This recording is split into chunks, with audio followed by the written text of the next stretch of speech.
Hey everybody, it's Miss Berry. In today's video, we are going to be going over section 4.2, which is called Properties of Functions.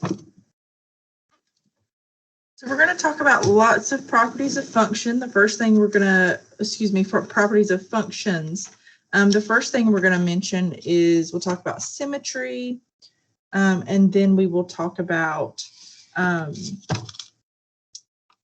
how you can look at a graph and determine when a function is increasing and when it's decreasing, when it's constant. And then we will also look at something called local extrema of a function, which is where we look at the local minimum and local maximum values. All right, so there are three types of symmetry that we look at with functions, or three types of symmetry that we consider when we're looking at functions. A function being symmetric is special, so not all functions have symmetry. It's sort of a special case when a function does have symmetry. But here it says a function is symmetric with respect to the x-axis if replacing x with negative x produces an equivalent equation. All right, so let me try that again. So it's symmetric with respect to the y-axis if you can replace x with negative x, and it will result in an equivalent equation. A function is symmetric with respect to the x-axis if replacing y with negative y results in an equivalent equation. And then a function is considered symmetric with respect to the origin if you can do both. If you can replace x with negative x and y with negative y, and that results in an equivalent equation. So let me give you a little example. All right, let's consider the function f of x equals, we'll say x squared plus 3. All right, let's check. The way you can do this is you can kind of check all three. You can make yourself like a little table. Let's make straight lines here, if I can.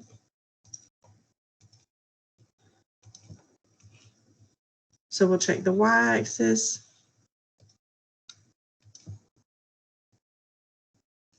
Then we'll check the x-axis. And then we'll check the origin. So you can kind of make yourself like a little table.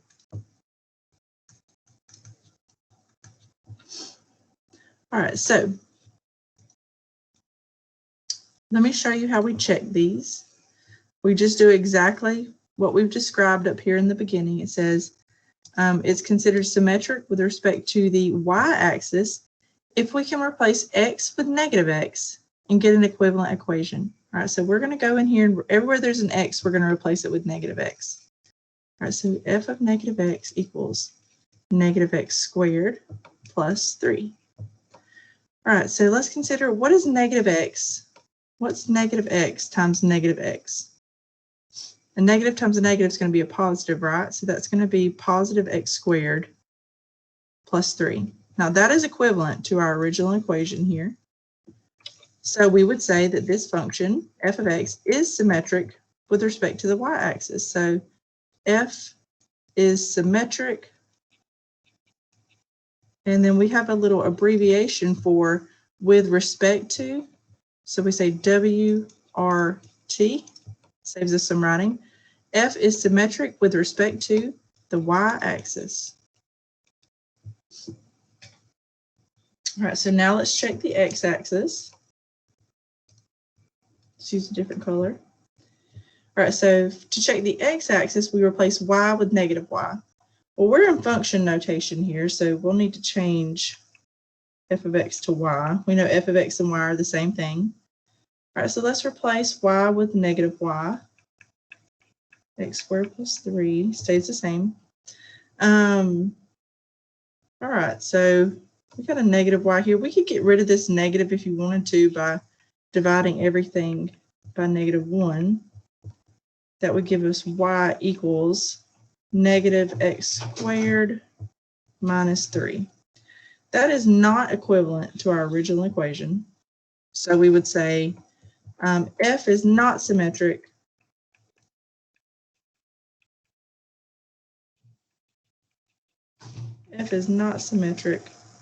with respect to the x-axis. All right, now we'll check the origin. Let's change our color again. All right, so when we're checking the origin, we're going to replace x with negative x and y with negative y. All right, so we'll have, let's go ahead and replace this with y, change f of x to y. Now replace y with negative y, replace x with negative x. All right, so negative x times negative x is still going to be x squared plus 3. But now we're left with that negative out there that's not equivalent to our original equation. So we would say F is not symmetric with respect to the origin. All right, so that's how you check symmetry. Just in case you go on and take calculus or any other math classes that deal with algebra, functions that are symmetric, well, actually, it's on the next page, my bad. Let's look at the little table we have on the next page. This table is called a summary of symmetry. All right, so this page is called a summary of symmetry. All right, so it's got the definition of symmetry. It says a graph is symmetric with respect to the y-axis whenever replacing x with negative x is also on the graph. It's symmetric with respect to the x-axis if replacing y with negative y is also on the graph. And then similarly, it's symmetric with respect to the origin if replacing x with negative x and y with negative y is also a point on the graph. Same thing here. This is the definition I just wrote down, or we just looked at on the last page. What I wanted to highlight, though, was right here, just in case you go on to another class and they use this verbiage. Oops, I thought I was using my highlighter there. All right, so when a function is symmetric with respect to the y-axis, we call that function even. And when a function is symmetric with respect to the origin, we call that function odd. All right, so just in case you go on to another algebra-based math class like calculus, or maybe even trig, you may hear this mentioned. When a function is symmetric with respect to the y-axis, they call it even. If it's symmetric with respect to the origin, they call it odd. So here are just some graphical examples of symmetry. You can see here, this graph is symmetric across the y-axis because it's a mirror image of itself across the y-axis. This graph is symmetric across the x-axis because it's a mirror image of itself across the x-axis or the horizontal axis. Notice that this is not a function. It does not pass the vertical line test if we draw a vertical line through there. That is not a function. And then the last one here, we would have to fold it over across the x-axis and then fold it over the y-axis. So it's both on that one. So you fold it across the x-axis and then across the y-axis, and it's a mirror image of itself. All right, so let's look at an example from the homework. It says, determine if the following equation has x-axis symmetry, y-axis symmetry, origin symmetry, or none of these. It's totally fine if they have none. Like we said, it's a special case when functions are symmetric. So let's check. We can make our little table that we made last time. Remember, we did like x-axis, y-axis, and then origin. All right, so let me draw my lines in here. Okay. So let's try and see if it's symmetric with respect to the x-axis. So remember, if something is symmetric with respect to the x-axis, let's see. Symmetric with respect to the x-axis, if replacing y with negative y results in an equivalent equation. All right, so let's replace y with negative y. Okay. Again, if you wanted to get y by itself, you could divide or multiply both sides by -1. That gives you y equals -1 times the absolute value of x over 2. That is not equivalent to our original equation, so we would say no, this is not symmetric with respect to the x-axis. Let's check y-axis now. So it does not have x-axis symmetry. All right, so we're replacing x with negative x here on the y-axis symmetry. Check. So we have absolute value of negative x over 2. But remember, whenever we are taking the absolute value of a number, it's going to make it positive, right? So even if we had, say we had a negative number in here, negative 10 over 2. Negative 10 over 2 is 5. Excuse me, negative 5. And the absolute value of negative 5 is 5. But let's check and see what happens if you have just a positive 10 in there. See if it gives you a different answer. 10 over 2 is 5. Absolute value of positive 5 is still 5. So this is the same thing as, let me write that on the next line. This is the same thing, absolute value of x over 2, without the negative. So that means yes, it has y-axis symmetry.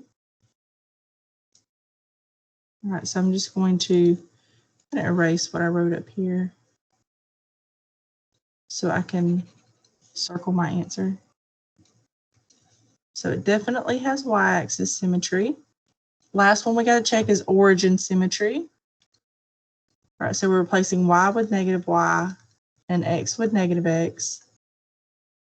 Again, it doesn't matter if you have a negative inside of the absolute value, it's going to make it positive.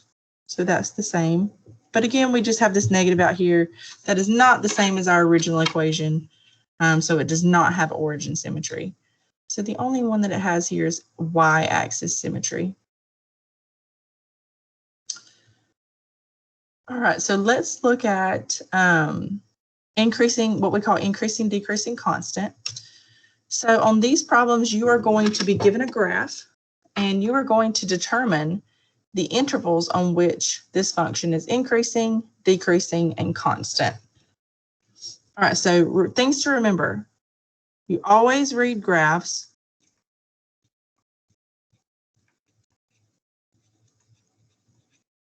left to right, just like how we read sentences. So you always read graphs left to right. Another important thing to remember on these is that you were always going to use parentheses on these problems. So these are all going to be what we call open intervals. That means we're going to use parentheses. So on the increasing, decreasing, constant problems, you always use parentheses. All right, so always read graphs left to right, always use parentheses. And then last thing, this is sort of understood, or it sort of goes along with this first piece, but make sure that your intervals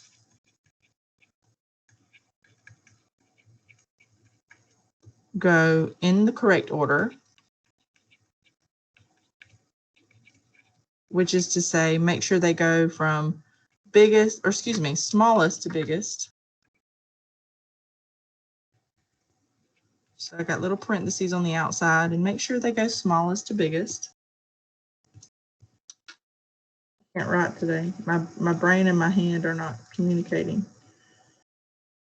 So smallest to biggest. So make sure that your intervals are written in the correct order, smallest to biggest. All right, so let's do some examples. These are typically pretty easy. There's not a whole lot of work to do here. You're just reading the graph. All right, so here's our graph. It says determine the intervals on which the function is increasing, decreasing, or constant. Express your answer in interval notation. Remember, interval notation just means parentheses and brackets. We're only going to be using parentheses here. All right, so let's read our graph. You can see it starts here, it's going up, it goes straight across and then down, and then it ends right here. All right, so if we're starting here on the left, this is at 0. So from 0, this is increasing. Oh, I remember the last thing I wanted to add here. I knew there was one more thing. You always, sorry, you guys, sort of jumping around here. Always use X values. Could not remember for the life of me what the other thing to remember was. Always use X values. Okay. So go back and make sure you add that to the things to remember. All right, so we're looking at the X values here. We do not care about the Y values. All right, so here's our X value of 0. So it's increasing, increasing, increasing all the way until 5. So it's increasing on the open interval. Remember, we're using parentheses here, 0 to 5. All right, then from 5 to all the way to 7, it's constant. Just going straight across. So from 5 to 7, open intervals, we got parentheses here. It's constant. And then from 7 all the way, you can see it's decreasing here, all the way to 12, it's decreasing. All right, so from 7 to 12, it's decreasing. All right, so pretty easy. We're going to do another example with this in just a minute, but I think these are pretty straightforward. I think you're going to find these are pretty easy. I always put these on the test. Typically, I would separate this into like 3 problems, maybe. So like maybe have one problem that says determine the intervals on which the function is increasing. Then the next one would be determine the intervals on which the function is decreasing. And then the last one would be determine the intervals on which the function is constant.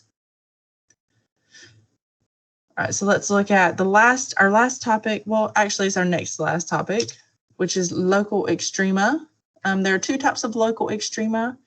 We have local maximum and local minimum. These are different than the absolute maximum of the graph and the absolute minimum of the graph. The local maximum and the local minimum is just where you're looking for the maximum and the minimum on the part of the graph that you can see. All right, so the local maximum, this is going to be your highest point. And of course, the local minimum is going to be the lowest point.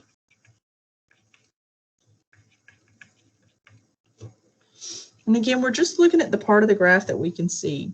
All right, so we'll look at this next example and I'll talk about what that means, like looking at the part of the graph you can see. All right, so let's look at an example. I took this off of the homework. It says, consider the graph of f of x. So here's our function f of x. You can see it continues going up here, but here if we're reading the graph left to right, this is going down, so this is decreasing, and then we get to this point, looks like it occurs about right here somewhere. And then it starts increasing, and then it starts decreasing again. All right, so part A, I just threw this one in here. This part is not on the homework. I just threw this one in so we'd have an extra example. It says determine the intervals on which the function is increasing, decreasing, or constant. Write your answer in interval notation. So there's no constant intervals here. There's just increasing and decreasing. So let's go ahead and write that. Increasing, decreasing. All right, so let's see. We said this was decreasing here up until maybe about, I'm just guessing, but maybe about right there. So that would be, this would be 2, 2.5, 3, 3.5, 4. So it's it's decreasing from negative infinity. I'm using negative infinity because it's got the arrow here, which means it tells me it continues going to the left. So negative infinity to positive 3, it's decreasing. And then from 3 to, I would say about to here, it's increasing. So this part of the graph is increasing. So that's from 3 to 7 is my x value there. And then it's decreasing again from 7 to infinity. Again, we're using the x values here, so that's why, you know, the graph is going down, but we're doing positive infinity here because you can see those x values are going to continue to get larger. So this will be 7, 9. Here you can see we're getting to an x value of 10.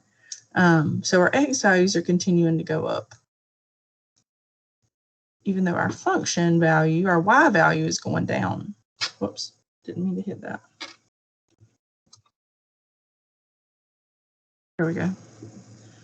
On these intervals where you have more than one interval where it's decreasing or more than one interval where it's increasing, you just can, you can just connect these with the word and. You don't have to use like a little union symbol or anything. You can just say negative infinity to 3 and 7 to infinity. It's not wrong to put a union, but you just don't have to. All right, and then part B of number 3 says use the graph to determine the locations and the type of local extrema. Write D and E, that means does not exist, for all extrema that do not exist. Separate multiple answers with a comma if necessary. All right, so we have, I can see right here, this is our local maximum. That's the highest point on the part of the graph that we can see. You can see the graph is going to, actually, they have another point labeled up here, don't they? So that would be the local max. So you're just looking at the points they have labeled. So this will be our local max. You can see the graph is going to continue to go up, so it would get higher. But on the part of the graph that we can see, this is the local max. And then on the part of the graph we can see this is the lowest. So that's the local minimum. That's the lowest point they have labeled. All right, so local max. This is how you write it. You say local max or local maximum at, and then you put the x value, so x equals 0. The local maximum value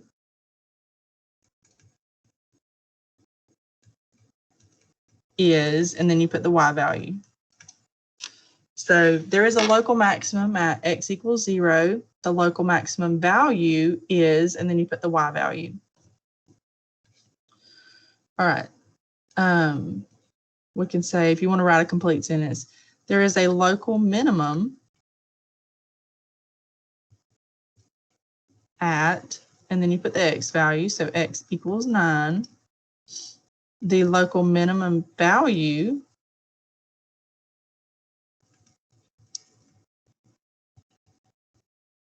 is, and then put the y value, so that's 15.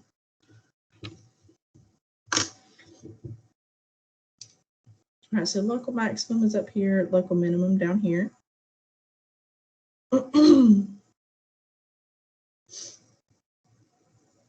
Okay. We have one more topic that we need to talk about. That was it for local max and local min. They're pretty straightforward, just looking for the highest point that's labeled, the lowest point that's labeled. And the last thing we need to talk about is called average rate of change. Now, this is a really complicated formula, but the easiest way to remember this is that average rate of change is the exact same thing as the slope of a line. And the line that you're finding the slope of when you do the average rate of changes, it has a special name. It's called the secant line. All right, so the secant line is where you just take any 2 points and you draw a straight line in between them. So maybe you have a graph. You can see this looks like part of a parabola. You take any 2 points here. You can see they've labeled them A and B. And then you draw a straight line through them. See, that's that red dotted line. That red dotted line is called the secant line because that is the straight line that goes through those 2 points. And this is just an approximation of the rate of change between these 2 points. So it's kind of like how you approximate the slope when you're dealing with something other than a line. All right, so again, the average rate of change is just a way of approximating the slope when you're dealing with something other than a linear function. And the little line that you draw in between those 2 points and find the slope of is called the secant line. All right, so it says, consider the graph of f of x from example number 3, that one we just did. It says, what is the average rate of change of f of x from x equals 1, excuse me, x sub 1 equals 4 to x sub 2 equals 7? Write your answer as an integer or a simplified fraction. So I went ahead and pulled up the graph from our last problem. And it's saying use these two x values here, 4 and 7. So we're going to be looking at the secant line between those 2 points. We could draw the secant line if you wanted to. I'm going to draw it in red. Actually, let's do a dotted line because that's what they did. On the last page. Oh, that was hard. Let me try that again. Oh, that was even worse. All right, I can do this. Just drawing a line in between these 2 points. It's so bad. I don't know why I can't do it. Let me try doing it with just a straight line. Oh, I remember now. What? I was using the wrong thing, wasn't I? My bad. I was using the wrong button. All right, so that's the little secant line that goes in between those 2 points. And we're just going to find the slope of the secant line. All right, so slope of the secant line. All right, so use those 2 points, 4, 20 and 7, 25. And just go ahead and label them. x1, y1, x2, y2. Now we'll use our slope formula. Hopefully you still remember it. It's y2 minus y1 over x2 minus x1. Now plug in your values. y2 minus y1, that's 25 minus 20 over x2 minus x1, 7 minus 4. All right, so that's 5 over 3. And that's it. That's your answer. So that is the slope of the secant line, or also known as the average rate of change. All right, so again, average rate of change is the same thing as finding the slope of the secant line.